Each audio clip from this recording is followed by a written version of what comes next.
Today, we're talking about one of the most painful what could have been stories in the Nigerian music history.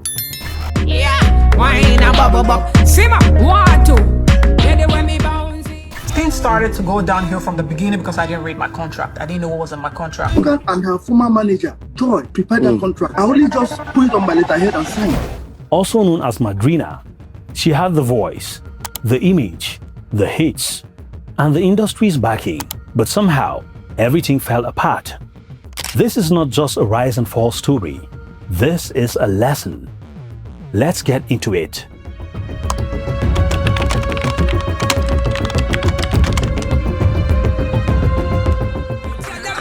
Let them bad get you. The German juice. The girl with the German juice. Before the fame, before the controversies, before the silence, there was a young girl from Benin City, born on September 23, 1991. She grew up with a strong passion for music from an early age. She stood out, her style, different. She wasn't trying to sound like anyone else. She blended dancehall, reggae, Afrobeats, and that uniqueness would let her become her biggest strength. But like many Nigerian artists, the journey wasn't easy. No major platform, no instant breakthrough, just raw talent and hunger. She got signed to Northside Entertainment, owned by Jude Okoye, the elder brother of Peter and Paul, popularly known as P-Square. He was also their manager at that time. This was a power move because P-Square was one of the biggest acts in Africa, and being connected to that camp, it meant exposure, structure, opportunity, and Cynthia Morgan took it. 2014 to 2016, this was Cynthia Morgan's era. She dropped back-to-back hits, Don't Break My Heart, Lead Me On, German Juice, Simartinia. Simartinia, see what you done to me. I wanna be with you from the start to the end. Baby, don't break my heart. Tell them bad man, let them bad get you. The German Juice. And just like that, she became a star. Her red hair, her bold persona, her fusion of dancehall and Afrobeats, everything about her stood out. She wasn't just another female artist. She was different, fearless, unapologetic. At a time when the industry was heavily male-dominated, Cynthia Morgan held her ground, and for a moment, it felt like she was unstoppable.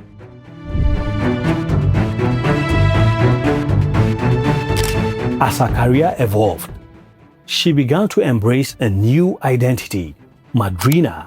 It wasn't just a name change, it was a rebrand, a shift towards independence, power, and control. But sometimes, rebranding comes with risk. Because when you change identity in the middle of your rise, you can lose momentum, and in Cynthia Morgan's case, the shift came at a very critical time. I'm taken.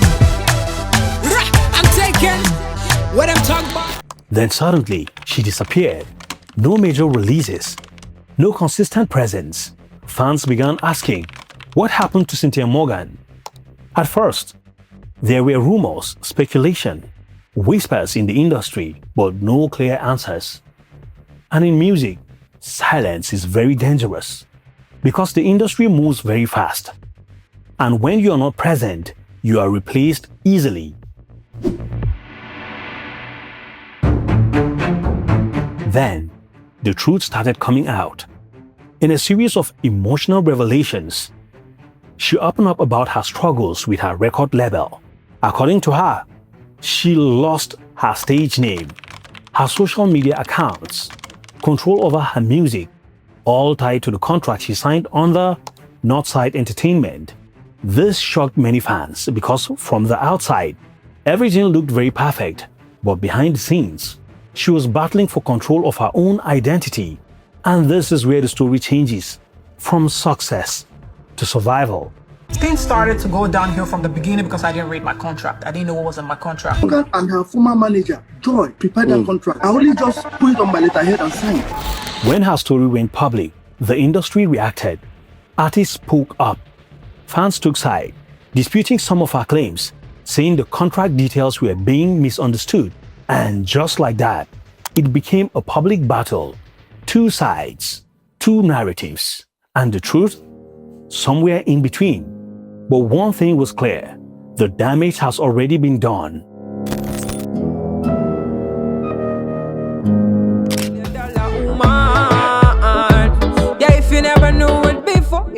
After years of silence, Cynthia Morgan tried to return.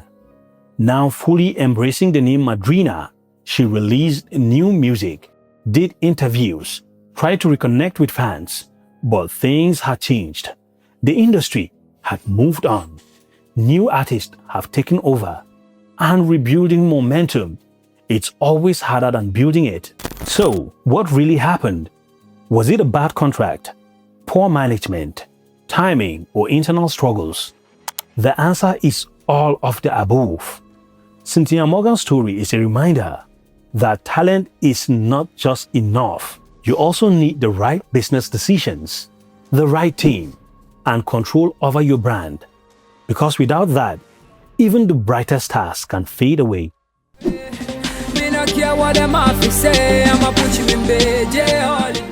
Today, Madrina remains one of the most unique voices Nigeria has ever produced.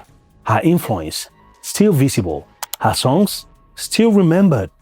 But her story is a cautionary tale. For every upcoming artist watching this, understand your contract. Protect your name. Own your identity.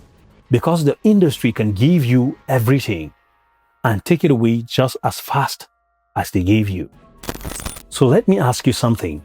Do you think Cynthia Morgan was treated unfairly? Or could things have gone differently? Drop your thoughts in the comments. And if you enjoyed this deep dive, don't forget to like, subscribe, and share this video. This is Vibes Plus, and I'm ITL the Vitalital, I mean yours truly. And I'll see you in the next one.